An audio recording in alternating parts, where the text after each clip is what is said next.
সিলেটের যুবক বাংলাদেশের বিজয়ের পতাকা, শাহজালালের এই জন্মভূমি, এই মাতৃভূমি সিলেট, শাহজালালের এই পুণ্যভূমি, এখান থেকেই বাতিলের পতন হয়েছে, হকের পতাকা উঠছে। ও যুবক, আবার রেডি হইয়া যাও, কোনো ডান নাই বাম নাই, ওলামায়ে কেরাম আমাদের যেদিকে দেখুন ডাক দিবে, সিলেটের থেকেই আবার হকের পতাকা নিয়ে যুবকেরা ময়দানে নামার জন্য তৈরি আছো কিনা বলো? নারায়ে তাকবীর।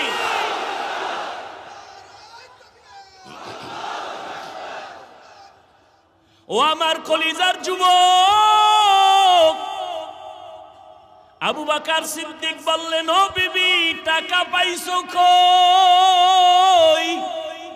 এবার ভালো করে শুনেন, বিবি কয়, আপনি যে রাষ্ট্র চালাইয়া অর্থ মন্ত্রণালয়ের থেকে বেতন নেন, মাসে মাসে ওই বেতন থেকে কিছু কিছু টাকা আমি আলাদা জমাইছি। এবার আবু বকর কি কয় শুনেন। আবু বকর বলে, বিবি তাহলে তো আমি বুঝলাম, আমার বেতনের মধ্যেই টাকাগুলো না হইলেও সংসার চলবে। এরে বিবি, আমার বেতন থেকে যদি এই টাকা না থাকে আমার সংসার চলবে, আগামী মাস থেকে আমি এই টাকা কমাইয়া বেতন নিব।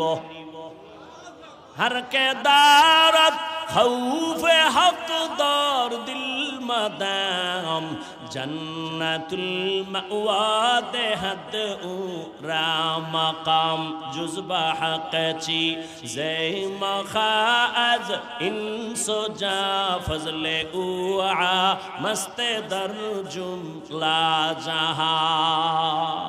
আবু বকর এত কিছু করলেন, ভয় আছে না নাই? কিসের ভয়? জনগণের।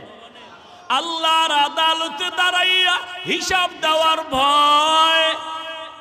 এত বড় আল্লাহর ভয় নিয়া বাগের বাচ্চা হযরত ওমর খেলাফতের দায়িত্বে যখন বসছেন, যেই ওমরের দেখলে শয়তান পালায় যায়, সেই ওমর খেলাফতের দায়িত্বে আছে। একদিন বিবি সাহেবা বলে, ও খলিফাতুল মুসলিমিন, সামনে ঈদ আসতেছে, আমাদের বাজার সদায় না লাগলেও আমার বাচ্চার কিছু পোশাক লাগবে, কিনা দাও।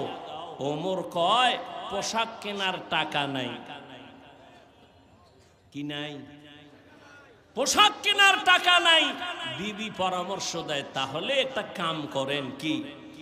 অর্থ মন্ত্রণালয়ে চিঠি লেখেন, আপনি তো অর্ডার দিলেই হবে, আগামী 1 মাসের অগ্রিম বেতন যেন দিয়া দেয়।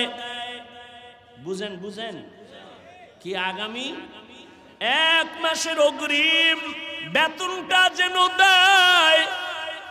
হযরত ওমর বিবির কথা শুইনা অর্থ মন্ত্রণালয়ের দায়িত্বে নিয়োজিত আবু ওবায়দা ইবনুল জাররাহ রাদিয়াল্লাহু আনহু তাকে চিঠি লিখলেন, আবু ওবায়দা, আমার আগামী মাসের 1 মাসের বেতন অগ্রিম দাও। বাহক চিঠি নিয়ে চলে গেলেন। আবু ওবায়দা চিঠি দেখা কান্না শুরু করছে।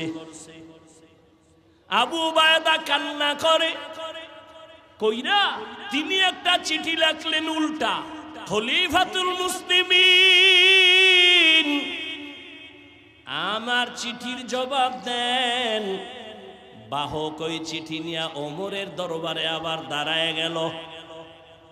খলিফাতুল মুসলিমিন হযরত ওমর চিঠি হাতের মধ্যে নিয়ে দেখে আবু ওবায়দা চিঠির মধ্যে 2টা প্রশ্ন করেছে। কয়টা? 2টা প্রশ্ন করিয়া লেখছে, এই 2 প্রশ্নের জবাব যদি দিতে পারেন আমি 1 মাসের অগ্রিম বেতন নিয়ে আমি নিজে আসব। 1 নাম্বার প্রশ্ন, আপনি যে অগ্রিম 1 মাসের বেতন চাইলেন, বলেন আপনি আগামী মাস বাঁচবেন কিনা গ্যারান্টি? আগামী 1 মাস বাঁচবেন কিনা গ্যারান্টি দেন। 2 নম্বর